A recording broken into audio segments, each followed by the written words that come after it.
그렇지만 마냥 볼멘소리 하기엔 제가 면목이 없기도 합니다. 어느샌가 개체수가 급격히 늘어나면서 저희가 인간 세상을 많이 더럽히기는 했으니까요.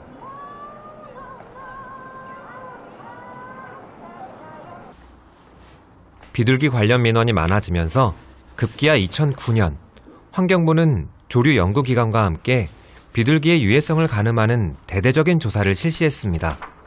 86년, 88년 아시안게임 올림픽 이후에 집비둘기가 급격히 이제 개체수가 증가를 하면서 그간 사실 예측하지 못했던 문제들을 계속해서 발생을 시켰거든요. 그리고 그간 실제 행정 주체에서는 다양한 어떤 민원들이 제기가 됐었고, 뭐 여러 가지 불편한 사항이라던가, 뭐 여러 가지 잠재적으로 위험할 수 있는 위험 요인이라던가 이런 부분들이 꾸준히 제기되어 왔기 때문에 어떤 법적 제도적인 방안을 마련하기 위해서 이렇게 이런 연구 사업을 구상을 하고 계획을 하고.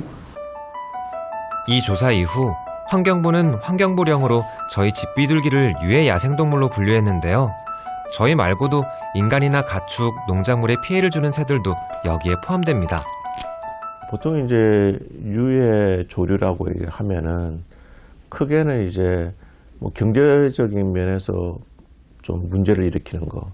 대표적인 것이 이제 뭐 까치나 물까치가 되겠습니다. 사실 걔네들은 뭐 이렇게 해로운 종은 아니거든요.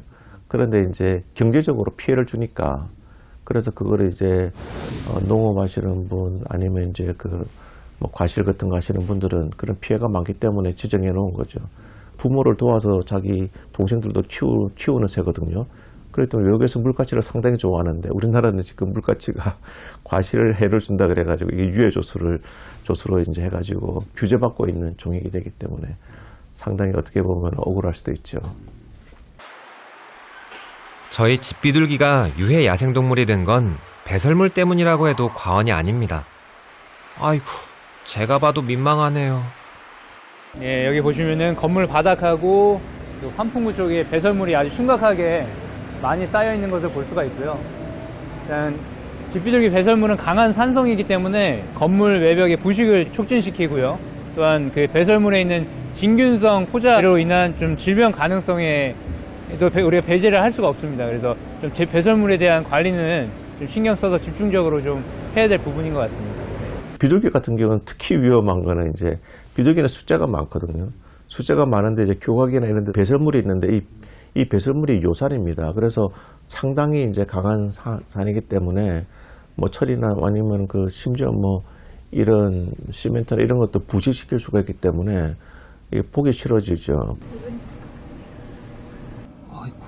배설물 외에도 사람들이 가장 우려하는 건 집비둘기가 옮길 수 있는 질병들입니다. 2009년 조사 결과 우리나라 집비둘기가 전염시킬 가능성이 있는 병원체는 총 7가지. 그러나 연구 결과에서 밝혔듯 우리나라 비둘기의 질병 전염 가능성은 심각하게 과장하거나 우려할 수준은 아니라는데요. 그런 면에서 유해 야생동물 지정은 예방 차원에서의 조치라고 할 수 있습니다. 이것이 의미하는 바는 병원균 매개체로서의 역할을 수행할 수 있는 잠재적 가능성이 있다는 것을 시사를 합니다. 다만 면역력이 좀 극히 낮은 노인분들이라던가 어린이들이 가장 좀 취약한 계층이고 일반 건강한 뭐 성인들 같은 경우에는 쉽게 이렇게 감염이 된다거나 할 정도의 수준은 아닐 수도 있고요. 뭐 어떤 질병 위험 노출에 있어서 예방보다 더 우선시 되는 건 없으니까 직접 접촉을 하거나 뭐 그런 것들은 좀 삼가는 게 좋을 것 같고요. 그래서 예방에는 우리가 충분히 신경을 써야 될 부분인 것 같습니다. 네. 공포의 대상인 AI 바이러스 검사에서도 미검출 도장을 받았습니다. 비둘기나 그러니까 참새목에 속해 있는 그런 것들은 또 AI에 대해서 조금 안전한 편입니다. 그래서 어떻게 보면 뭐 사람 이상으로 조금 더 안전한 편이라고 할 수 있죠. 이거 말고도 억울한 건 같은 유해 야생동물이라도 저희만 더 홀대하는 사람들의 편견입니다. 까치? 까치는 착한 새 같아요. 비둘기는 일단 그냥 밖에서 보면은 막 사람들이 버린 거 주워 먹고 막 되게 지저분한 이미지가 좀 있어서 까치는 느낌이에요. 뭔가 좋은 느낌이. 상징이 좋은 상징. 둘 다 유해조소로 지정되어 있는 건 아니에요? 아, 근데 이미지도 비둘기는 좀 지저분하고 막 차도 안 피하고. 근데 까치는 사람 옆에도 잘 안 오고 잘 날아가고 지저분한 느낌이 없는 거. 근데 왜 그런 인식이 생겼느냐 그러면 한국이 국가 안보가 굉장히 중요했던 시절에는 비둘기가 평화의 상징이었는데 이제는 개인의 안전이 더 중요하거든요. 국가 안보보다. 그러니까 비둘기가 유해 조소가 되고 비둘기가 개인의 안전을 위협하는 위험한 동물이 되어버린 거예요. 그래서 그런 패러다임이 바뀌면 동물에 대한 인식들도 바뀌는 거죠. 평화의 상징이던 집비둘기가 지난해 유해 야생동물로 지정됐습니다. 사람들이 저희를 싫어하게 된 데에는 언론도 한몫을 했는데요.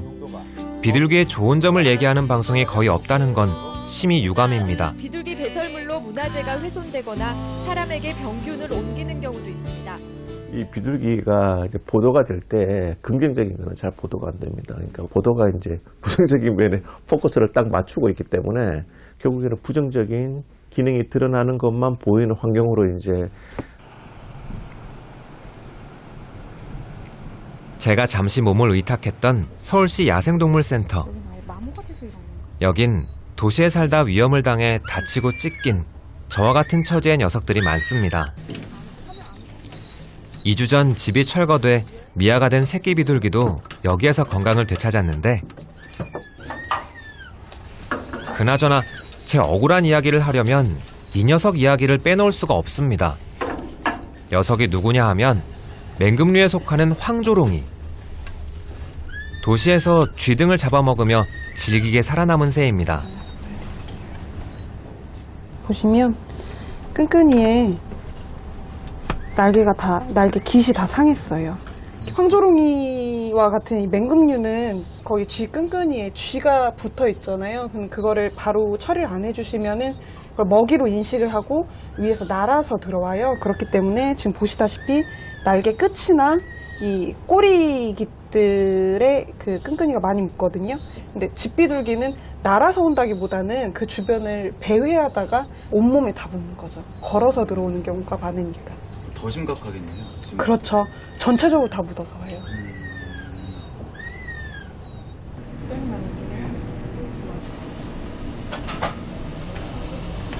쥐 잡으려고 건물 구석에 설치해놓은 끈끈이는 저희 같은 새들에게 생명을 위협하는 치명적인 무기가 되기도 하는데요.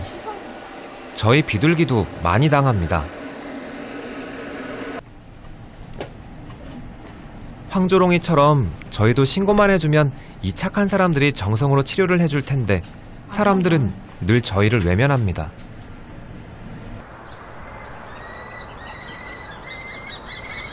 황조롱이 역시 아파트 실외기 주변에 둥지를 짓고 새끼를 낳는데요.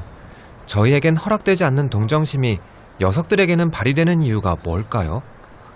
저희한테 신고를 하시는 건데 이제 그 이유가 황조롱이 같은 경우에는 불쌍해서 애가 귀엽고 막 한데 애가 혼자 있는 것 같고 엄마가 어디 가서 혹시나 사고를 당하지는 않았을까 걱정이 되고 어미가 없으면 얘네 죽을 텐데 걱정을 해서 이렇게 걷어서 신고를 한다면 비둘기 같은 경우에는 얘네들이 너무 싫어서 얘네들이 너무 더러워지는 것 같고 어미가 자꾸 왔다 갔다 하면서 계속 배설물을 싸기 때문에 이제 그런 부분 때문에 싫어서 치우는데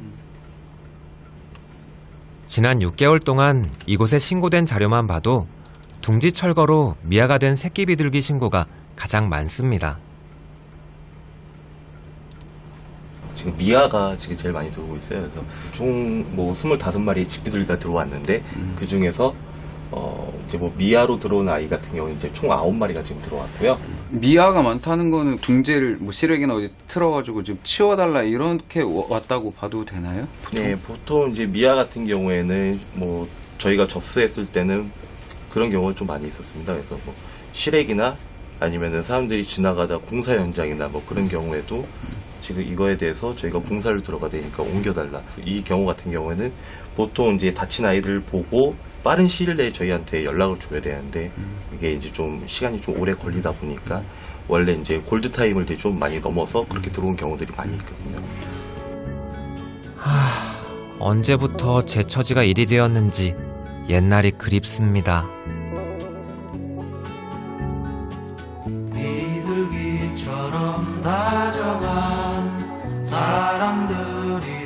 추억 돋게 하는 이 노래. 이때만 해도 제가 꽤 괜찮았죠? 젊을 때는 평화의 상징이고 정절의 상징이고 아주 예쁘게 보이고 또 비둘기는 부부가 같이 다니잖아요. 그래서 너무 참 좋게 보고 그렇게 했는데 지금 그 시내에 들어와서 이래 보니까 그 자연에서 자라는 그 뭡니까 자연 비둘기하고 좀 다르잖아요. 그 음식물 찌꺼기라든가 그런 걸 먹는 걸 보면은 조금 안 됐다, 가엽다. 사실 저희가 천덕꾸러기가 된 결정적인 계기는 올림픽이었습니다. 개막식이 열리는 하늘 위로 날던 비둘기 기억하시죠?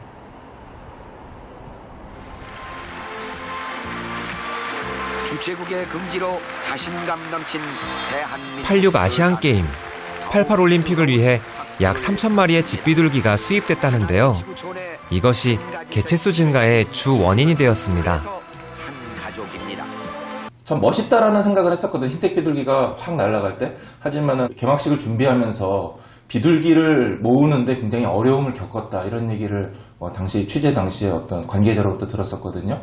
그러니까 흰색 비둘기를 모아야 되는데 흰색 비둘기가 사실 그렇게 생각보다 많지 않았다 그러더라고요.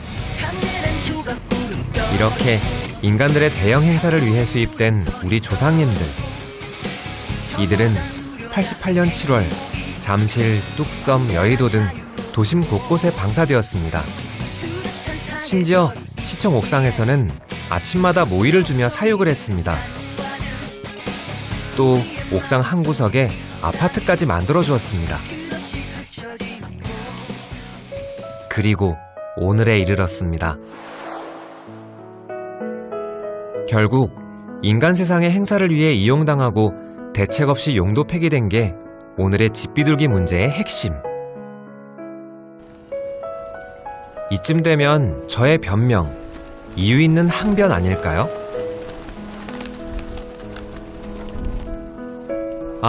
물론 집비둘기의 개체수 조정이 필요하다는 데는 동의합니다. 외국에서는 개체수 조정을 위해 보다 적극적인 방안이 모색되고 있다는데요. 알을 제거하기도 하고 모이 주는 사람에게 벌금을 물리기도 한다죠. 요즘은 우리나라에서도 모이 주는 사람에게 비난이 쏟아지기 일쑤입니다. 그래도 외롭고 마음 약한 어르신들은 자식처럼 저를 생각해 주는데요. 그 한 번 줬더니 또 달라고. 한 일주일에 한 번씩 줬지, 며칠. 버리면 아깝지 않아. 이제 쟤네들 내가 줬다니까. 줬는데 뭐라고 해. 주지 말라고. 남한테 피해 뭘 줘. 어르신들 따뜻한 마음만 받겠습니다. 제가 유혹에 약해 다시 고개를 디밀지 모르니 먹이 주기는 자제해 주시면 감사하겠습니다. 생태적으로 비둘기는 목욕하는 것도 좋아하고요. 기본적으로 조류 자체가 체외 기생충이라던가 이런 부분들을 스스로 이렇게 관리를 하고 목욕도 자주 하고 하기 때문에 다만 인간이 살아가는 비위생적인 환경에 노출되다 보니까 비둘기도 그렇게 비위생적으로 되는 거죠, 사실. 그러니까 집비둘기 더럽다고 비난만 하지 마시고 인간 세상을 좀 더 깨끗하게 관리하는 것이 필요하지 않을까요? 이런 외람된 말씀까지 보탭니다.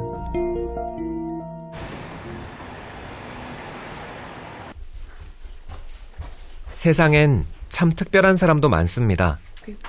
번역가 김미진 씨는 지난 여름부터 다친 비둘기를 걷어다 같이 살고 있습니다. 비둘기가 여기 있어요.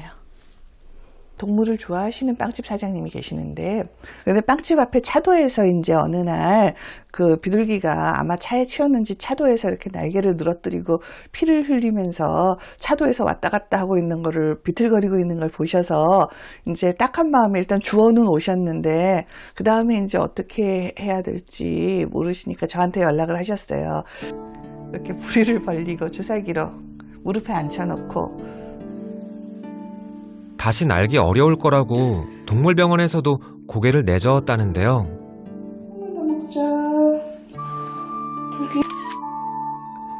두 달 반 동안 깁스까지 했던 녀석. 미진 씨의 지극정성으로 건강을 되찾고 있습니다. 이제 제법 새해 자태가 나오네요. 날아보자. 옳지. 그냥 아직은 동네 닭보다 조금 나은 수준이에요. 비둘기 탓은 아니라고 생각해요. 사람이 좀 더 신경 써서 관리해줬어야 되는 거. 같이 살아야 되는 세상이니까 좀 더 좋은 방식으로 개체수 조정을 한다든지, 그리고 조금 더 이해해줘야 되지 않을까, 그런. 지난달 말 광주에서 다시 연락이 왔습니다.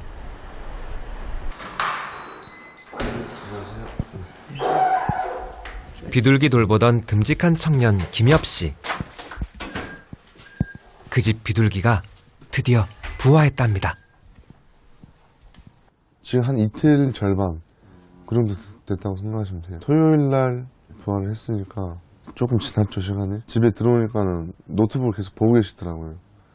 일로 와보라고 하시더니 부화했다고, 찍혔다고 하고 막 보는데, 나중에 알 껍데기 이렇게 버리고 새끼 이렇게 나와 있고 먹이 갖다 주고 그런 것들이 이렇게 찍혀 있더라고요. 엄청 신기하더라고요. 그렇죠. 감격의 순간이죠. 그래요. 김엽 씨처럼 따뜻한 눈으로 보면 저희도 생명을 가진 귀하고 소중한 존재입니다. 많이 바라지 않습니다. 날도 추워지는데 따뜻한 눈길 한 번 정도면 저희는 더 바랄 게 없습니다. 이게 호의적이라기보다는 그냥 살아있는 생명에 대한 예의인 것 같아요. 제가 뭐라고 살아있는 생명한테 너 죽어 뭐 그런 권리는 저한테 없다는 거예요. 물론 저희 집이지만 얘네들한테도 자기네 집이잖아요. 지금까지 저 비둘기의 긴 넋두리였습니다. 들어주셔서 고맙습니다.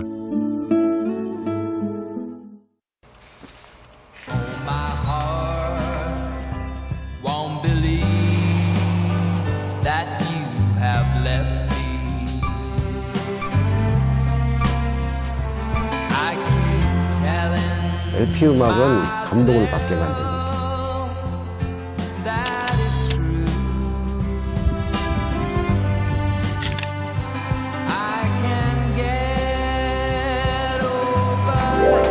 자, 이거 쓰세요. 찍을 때는 딱 붙여야 돼. 네. 돌아오지 않는 시간을 영원히 이제 간직할 수 있는 사진.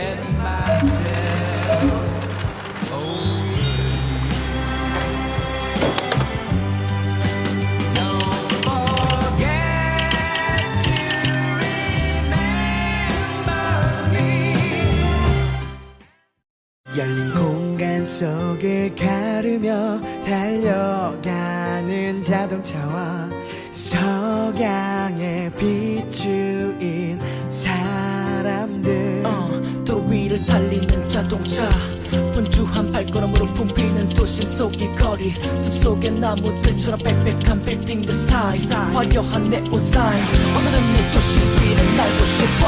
Come on. 날아가는 새들 봐